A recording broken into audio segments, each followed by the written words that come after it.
Hey, YouTube. It is your boy GZTV. Sorry, my bed's kind of fucked up in the background. We are back with another video, and in this video, we're going to be talking about all the good NBA action tonight from today, Sunday, November 24th. It is Thanksgiving week officially, boys, so that's some pretty exciting stuff. Better get your turkeys out, man. But we have three NBA games I want to talk about. We will start with my Celtics playing the Timberwolves. Really nice win. Obviously, Jaylen Brown played some really good defense. This was a good game, and obviously, Jaylen Brown not just playing defense, playing really well on both sides of the ball. Got to give him credit, hitting three-pointers. Obviously, Jason Tatum is going to hit some tough shots every game. Peyton Pritchard hit some tough shots.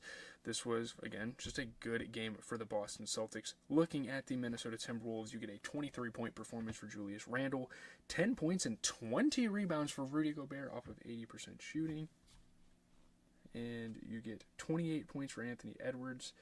Now, I don't know. I would say the Timberwolves played a pretty good game. You would like to see a little bit more out of a guy like Nickeil Alexander-Walker off the bench, maybe giving some support on the scoring end, but they played pretty good.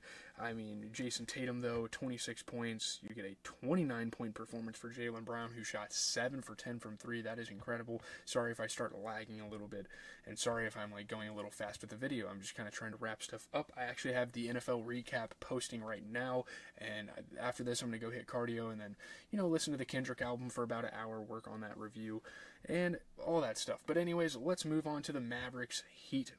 No one really calls them the Mavericks now that I think about it. Most people say the Mavs, right? Mavs, Heat. Jimmy Butler scores a season-high 33. The Heat hold off the Mavs by 5 in overtime. This is a pretty dope win for the Heat, getting to that 500 threshold.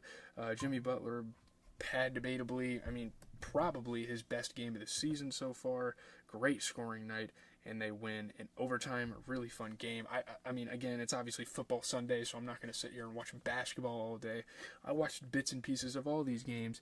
I don't know what the fuck Jimmy Butler's got going on with his hair. Jesus Christ. But, clutch stuff down the stretch. We know Jimmy Butler to be an extremely clutch basketball player. Dereck Lively was getting up for some dunks. Jimmy Butler was just getting to the rim, being aggressive, just being a game changer, taking over the game. It's great to see that. Obviously, Kyrie Irving was hitting some tough shots this game. The Mavs didn't have Luka. I guess that's kind of a problem, but PJ Washington put up 21 points. You got 10 rebounds. You shot 50%. 14 points and 13 rebounds for Dereck Lively. 27 points for Kyrie. You even get a 20-point performance off the bench for Naji Marshall, who shot 60% from 3, 50% overall. Not a great game for Quentin Grimes. I don't know. That's very weird to start him over guys like Spencer Dinwiddie and give him more playing time than guys like Daniel Gafford and even a Naji Marshall. I don't really know what they're doing. They have a really weird way of dealing with the Luka injury. I don't know. That just wasn't really it. Obviously, there's nothing to really sweat because they had a pretty good. They have a pretty good season so far, but just kind of looking at things with the Miami Heat, 33 points for Jimmy Butler. You get 19 points and 11 rebounds for Bam Adebayo off of 50% three-point shooting. Not the greatest shooting splits for Tyler Hero, but he still managed to get 18 points and 10 rebounds, so shout out to the Miami Heat. That is a really dope win for them. And up next, a game that just concluded between the Nets and the Kings. Really good game here. Cam Thomas scores 34 points. The Nets beat the Kings by 5. A huge win for the Nets, and obviously the Nets are staying in it. You got to really give them some credit. They've actually been playing pretty well this season. Have won some pretty dope games. Cam Thomas, great scoring. As always, Nets coach Jordi Fernandez returned to Sacramento. Apparently he used to be, Jesus, voice crack. He used to be a part of the coaching staff over there, so I guess that's pretty cool. They get the win. Noah Clowney hit a three-pointer. I didn't even know that man could shoot. I thought he was purely an interior player. But this was a really good game. Nick Claxton is going to be one of the better rim protectors in the league. DeMar DeRozan was hitting tough shots again and again. It just wasn't enough, though. The Nets got the win. You get a 34-point performance for Cam Thomas off of 40% three-point, 50% overall splits. He played a really good basketball game, and that's really all they needed. Cam Thomas was really the only guy putting the work in out there.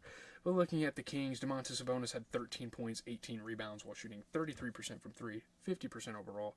You get a 21-point performance for Keegan Murray, who shot 50%. You have a 31-point performance for De'Aaron Fox off of 75% three-point shooting. It's just guys like Trey Lyles off the bench not really providing offensively that could kind of prove to be a problem.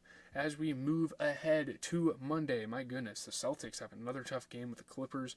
That is going to be a fun game to watch. I know I'm zooming through these games. My apologies. It is what it is. That'll be a good game. I think the Knicks and the Nuggets will be a pretty good game. And that's really about it. Those are really the only two games.